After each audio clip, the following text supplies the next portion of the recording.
इधर बिहार की सियासत में खेला हुआ ही था कि उधर पड़ोसी राज्य झारखंड की राजनीति गोते खाने लगी। आज झारखंड के लिए बड़ा दिन है। ईडी की टीम रांची में सीएम हेमंत सोरेन से पूछताछ करने के लिए पहुंची।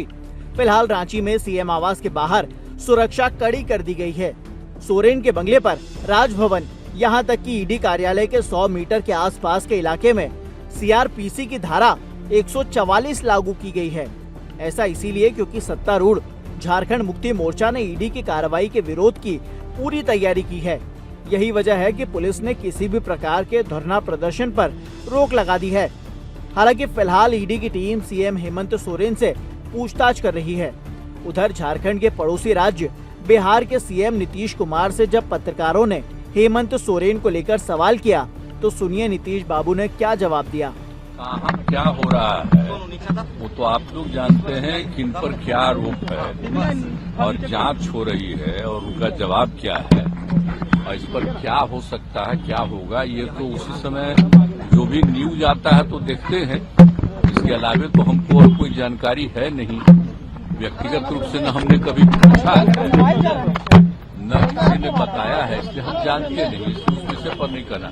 अब देखिए, हम लोग पूरे बिहार के विकास के लिए रात दिन काम में लगे रहे हैं, आज भी लगे हुए हैं और आप लोगों से यही आग्रह है हमारा कि जो भी बिहार में जितना काम हो रहा है उसी को गौर से देखिए और उसी को प्रचारित करिए। कि देखिए, आपदा प्रबंधन के लिए भी एक एक काम हम करते रहते हैं। आप जानते हैं ना कि पहले आपदा प्रबंधन का तो कुछ नहीं था। आपदा प्रबंधन का नामकरण कौन हुआ? श्रद्धेय अटल जी के टाइम में तय हुआ, हम ही थे उस समय। शिक्षा में तब उसी में देखते थे।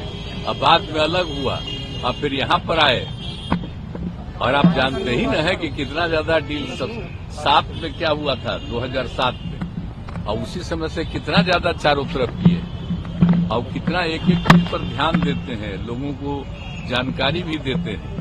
तो आज भी हम इसलिए जानबूझ करके वही लोगों ने काफी कुछ बनाया है, जगह बनाया है। हम ही कहे थे कि यहाँ पर इसको करिए ताकि सब लोग बैठे एक एक चीज की जानकारी दे और जिसको सब जगह खबर करे।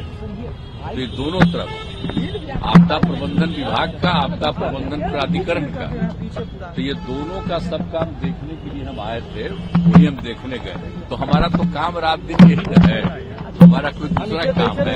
आप फिर आए हैं तो आप जानते हैं कि 10 तारीख को होगा महामहिम का राज्यपाल महोदय का भाषण होगा, दोनों में सदन है और उसी दिन तय किया जाएगा, बहुमत के लिए किया जाएगा, वो हो जाएगा और फिर 12 तारीख से बजट सब कुछ पेश किया जाएगा, वो सब हो जाएगा।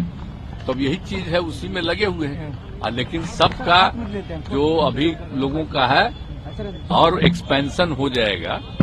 कभी का जो लालू परिवार है या हेमंत सोरेन पर लगातार तो पहले ही से न्यूज आ रहा है ना, चार्जेस तो बहुत दिन से पहले से है और उस पर जांच कर रहा है। तो अगर चार्ज है, कोई जांच कर रहा है तो क्या उसका मतलब है, ये सब बात पता चलेगा। सर आपने कभी कोई हमको कहने गया है कि उस पर ये है या उन लोगों ने कभी कहा है।